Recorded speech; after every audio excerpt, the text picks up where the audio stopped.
안녕하세요. 반갑습니다. 취업대장 윤대장입니다. 오늘은 코레일 유통 자소서 항목을 분석하며 각 항목에서 어떤 점을 강조해야 하고 그리고 어떻게 작성해야 할지 구체적으로 알려드리도록 하겠습니다. 자소서 항목 분석 들어가기 전에 좋아요와 구독 부탁드립니다. 코레일 유통 자소서 작성 실질 팁을 드릴 테니까 끝까지 함께 해주시기 바라겠습니다. 자, 코레일 1번부터 한번 보도록 할게요. 코레일 유통에 지원하겠다고 결심하게 된 이유는 무엇이며? 라고 이렇게 얘기를 했습니다. 이 내용은 코레일 유통에 대한 이해도를 정확하게 이야기할 수 있어야 되는 거죠. 코레일 유통은 단순하게 바라보면 안 됩니다. 단순히 철도 관련 시설을 관리하는 것을 넘어서 철도를 중심으로 한 통합 물류 유통 플랫폼으로의 진화를 목표로 하고 있는 겁니다. 이는 지속 가능한 유통 시스템과 공공의 편익을 증진하고 철도 인프라의 최대한 활용해서 대한민국 유통 물류 산업의 핵심 축으로 자리 잡고자 하는 비전을 반영하고 있기도 합니다.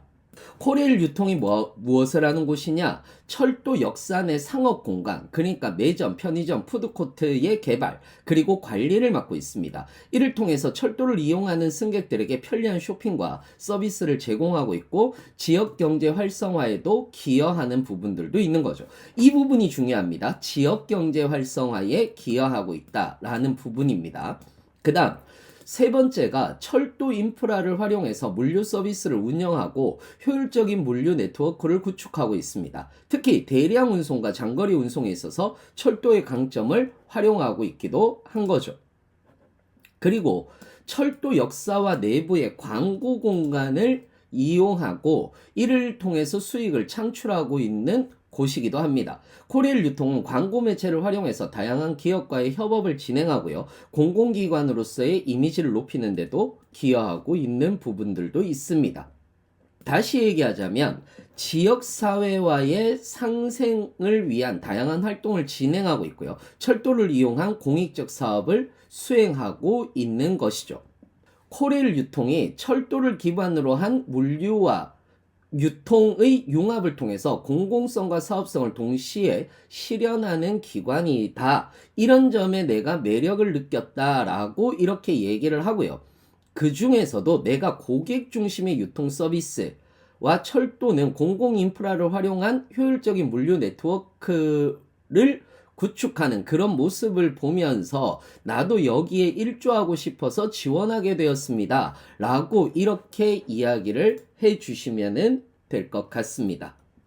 자, 그 다음에는 입사 후 평가 작성은 단순히 여러분들이 열심히 하는 직원이라고 하기보다는 문제를 해결하는 직원 또는 신뢰받는 동료, 조직의 혁신을 가져오는 사람, 이런 것들이 좀 더 좋습니다. 그러니까 다시 얘기하자면 이런 거죠.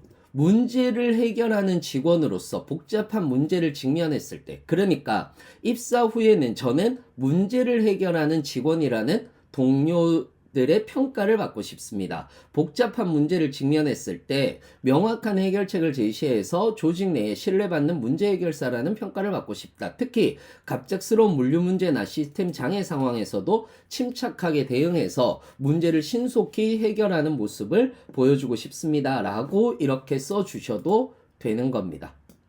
그 다음 두 번째는 팀워크를 이끄는 협업 전문가라고 이렇게 이야기를 하셔도 되는 거겠죠. 그리고 고객 중심의 서비스 전문가라고 이렇게 이야기를 하셔도 좋을 것 같습니다. 자, 그래서 고객의 문제를 누구보다 빠르고 정확히 해결하는 사람으로서 서비스의 질을 높이겠다라고 이렇게 얘기를 하셔도 되고요. 그 다음에는 효율적이고 체계적인 업무 추진자라고 이렇게 이야기를 하셔도 좋을 것 같습니다.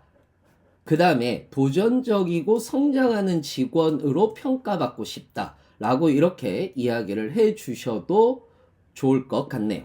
그래서 총 5가지 정도로 얘기를 했는데 그냥 단순히 책임감 있는 직원 이렇게 얘기를 하지 말고 조금 여러분들이 오글거리더라도 이렇게 도전적이고 성장하는 직원으로서 평가받고 싶다. 이런 식으로 여러분들이 써주시는 게 훨씬 좋습니다.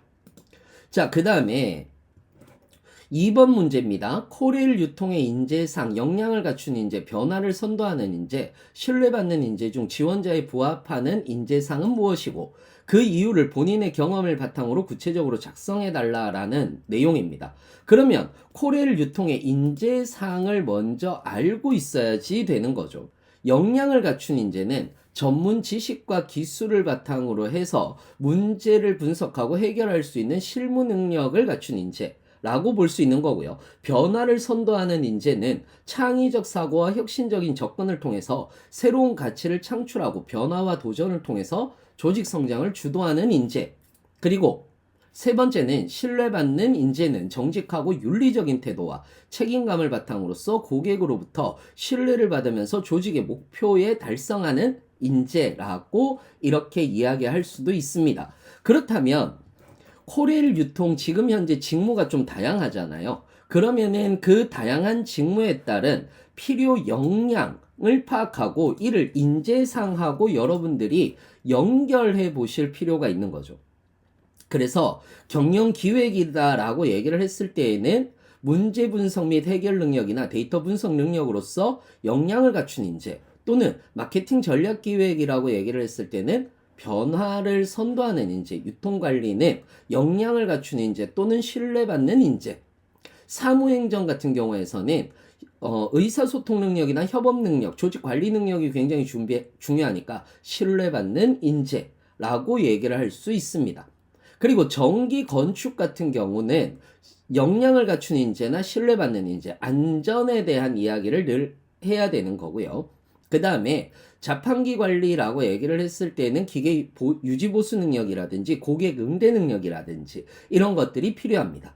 매장 관리나 CS 코치 같은 경우는 서비스 교육이라든지 이런 것들이 필요하니까 변화를 선도하는 인재, 자원 유통 같은 경우에서는 신뢰받는 인재, IT 개발 같은 경우에서도 역량을 갖춘 인재나 변화를 선도하는 인재라고 하면서 여러분들이 맞춰주시면 될 것 같고요. 그리고 세 가지 인재상에 어디에 기여할지도 이야기를 해주시면 좋을 것 같네요.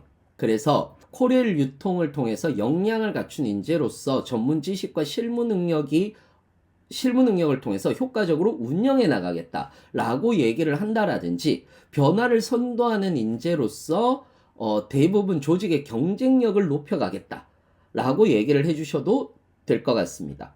그리고 협업을 극대화하겠다. 신뢰받는 인재는 이런 식으로 여러분들이 작성을 해주시면 좋을 것 같네요. 자, 그 다음에 3번 문항입니다. 지원한 분야에서 타인과 차별화된 본인만의 경쟁력. 이거는 여러분들이 직무 설명서를 반드시 활용해야 됩니다. 제가 이렇게 표로 정리를 해놨습니다. 그러니까 경영 기획 같은 경우는 문제 분석과 데이터 분석과 전략 기획이 있습니다.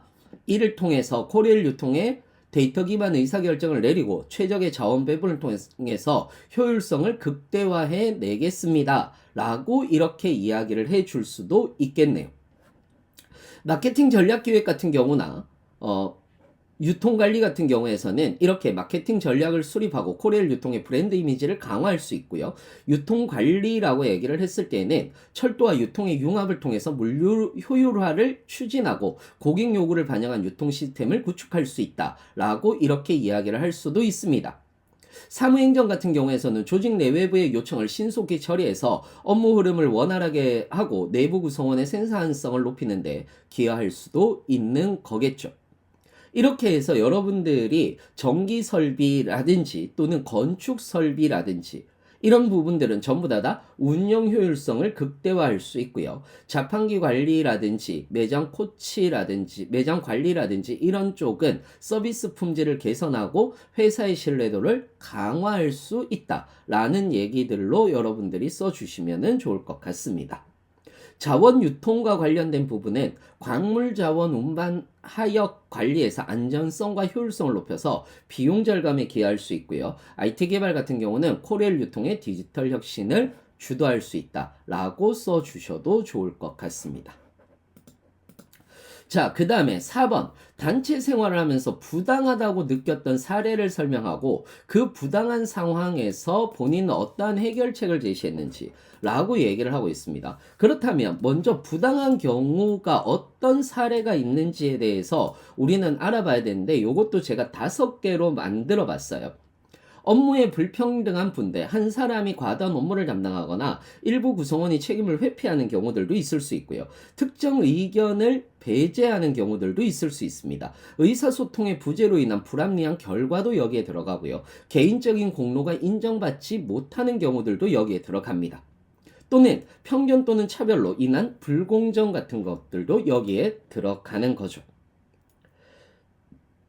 자, 그렇다면 이거를 해결할 수 있는 방안, 해결 방안을 제시할 수 있어야 되느냐? 업무의 불평등한 분배는 업무 분배를 재조정하거나 팀원 간의 역할과 책임을 명확히 정의하는 방법을 제안했다. 라고 이렇게 얘기를 할 수도 있고요. 특정 의견을 배제했을 때는 익명투표나 모든 의견을 기록하는 공정한 의사결정 구조를 도입해야 된다. 라는 얘기를 할 수도 있습니다.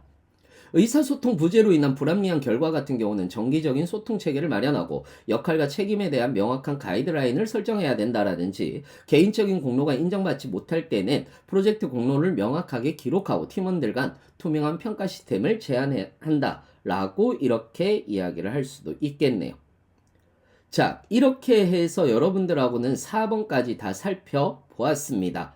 코렐 유통 자기소개에서 항목 분석과 효과적인 작성 전략에 대해서 알아봤습니다. 중요한 점은 단순히 질문에 답하는 것에서 그치지 않고 코렐 유통의 사업과 가치를 깊이 이해하도록 구체적인 사례를 통해서 설득력 있는 이야기를 만드는 것이 이번 자소서의 핵심입니다. 여러분들의 자소서가 코렐 유통의 인재상과 직무에 꼭 맞는 내용을 담아서 좋은 결과를 얻길 바라겠습니다.